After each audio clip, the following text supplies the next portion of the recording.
Hey friends, welcome back to 25 Sweetpeas. Today I am back at it with my Christmas Lighthouse series. So if you are new here or you just haven't been watching my videos lately, I've started a new series for the month of December where I'm going to revisit lighthouse illustrations that I have previously done this year, and I'm revamping them for Christmas. So some of the lighthouses will be based off of like real Christmas decorations that the lighthouses actually do if you were traveling Florida and visiting them, and then others definitely don't get decorated for the holiday season. So we're just going to imagine what they would look like if they were decorated. And this instance, this lighthouse is not actually decorated in the real world, so to speak, but in my illustrated little universe that I'm going to live in for this video, this one gets decorated, and we're going to pretend like everything has power, and or maybe not, maybe all of the lights are solar powered. That sounds way more environmentally friendly. So we're going to pretend that all the decorations here are real and they're powered by the beautiful Florida sunshine. So let's actually start talking about the lighthouse. So this lighthouse is the Hillsboro Inlet Lighthouse, located in South Florida, specifically Pompano Beach, Florida. And I actually recently got my hands on to a Florida Lighthouse trail book. So I have like so many fun facts to share with y'all.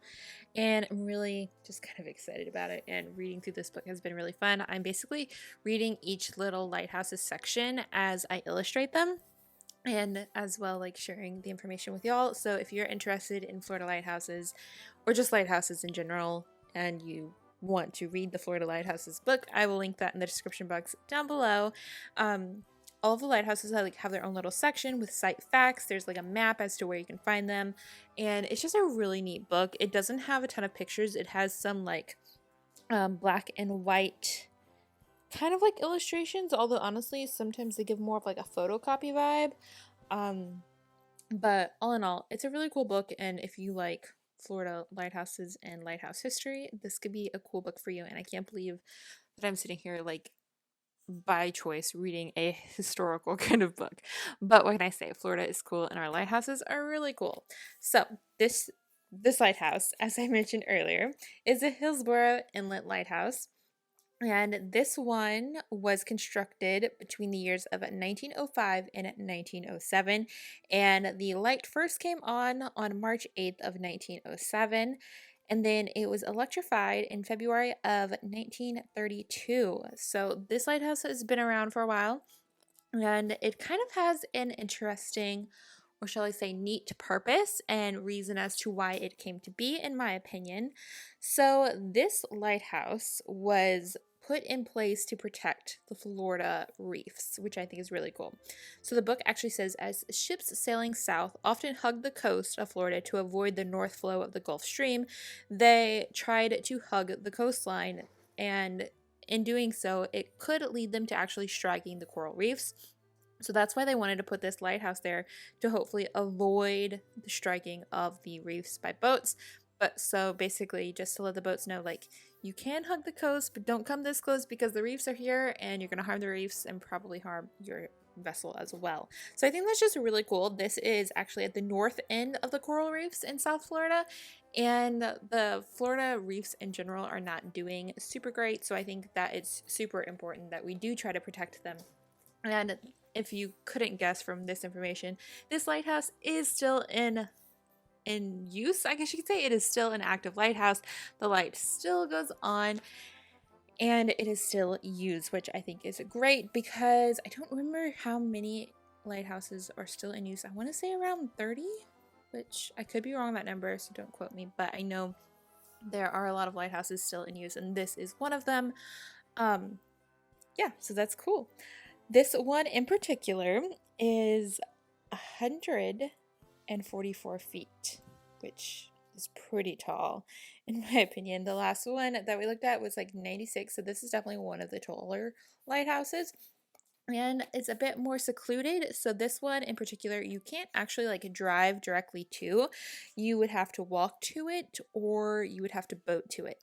And the museum that goes with it, I believe there is no, that one you can drive to, and you can see the lighthouse and the inlet from it, but they are kind of separate.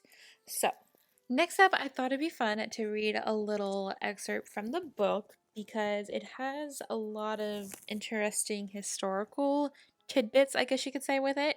And like I said, I thought it'd just be easier to read it directly from rather than me try to summarize it. So, this next little bit is going to be a tidbit about one of the lighthouse keepers.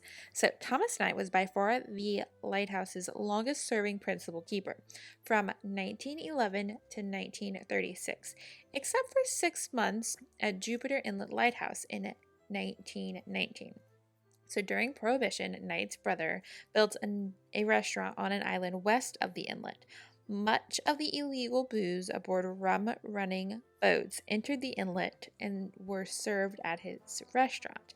It was called Club Unique, and at the time of this book being written, which I believe it was in 2019, and this is the second edition in 2020, the restaurant was still open, and it is called Cap's Place.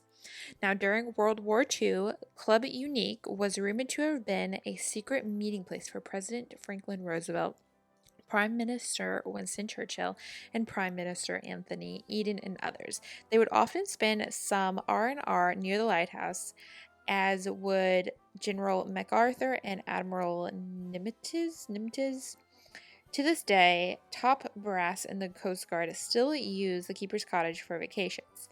Now, during World War II, battles were fought in the shadows of this lighthouse. German subs patrolled offshore, one grounded on the reefs, and in May of 1942, the tanker Labrofel was torpedoed off Hillsboro Beach.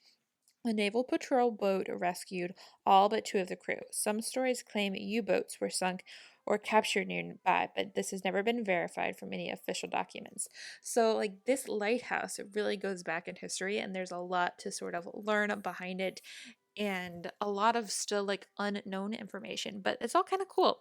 And I mean, Florida in general is very, very historical, and there's so many things to learn. For instance, St. Augustine Lighthouse was one of the first lighthouses in the state, but St. Augustine itself, the city, is the oldest city in the whole United States, and it's absolutely lovely. If you ever get a chance to go there, I would highly suggest it. Now, something else I wanted to mention about this lighthouse is that in my illustration, the top half of the lighthouse is like a dark navy blue. However, in real life, if you are familiar with this lighthouse or you've never seen it before, if you were trying to identify it in person, it is black on the top. So when I create my illustrations, if there is something that is in it that I'm inspired by and it happens to be black, I shift it to a navy blue, just because in my art, obviously, I can stylize things however I would like. But I just prefer navy blue for when I'm creating because it's better in like home decor in my opinion, and I just prefer working with it, so it makes the overall process just more exciting to me. So that is why there is some differences in some lighthouses that you may see. Whenever you know that they are actually black in real life, they're not in my illustrations. They are dark navy blue. So I just wanted to share that little tidbit of information. I hope you guys have enjoyed this video.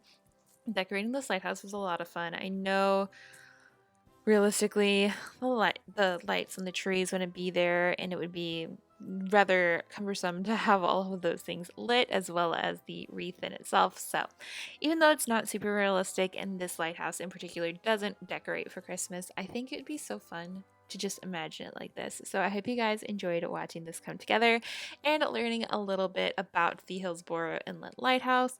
Like I said earlier, I will go ahead and link the book that I was getting my information from in the description box below if you guys would like to check it out.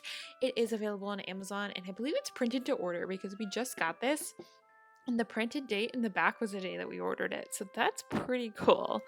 And the publication is Pineapple Press. I mean, can you get more perfect than that for me?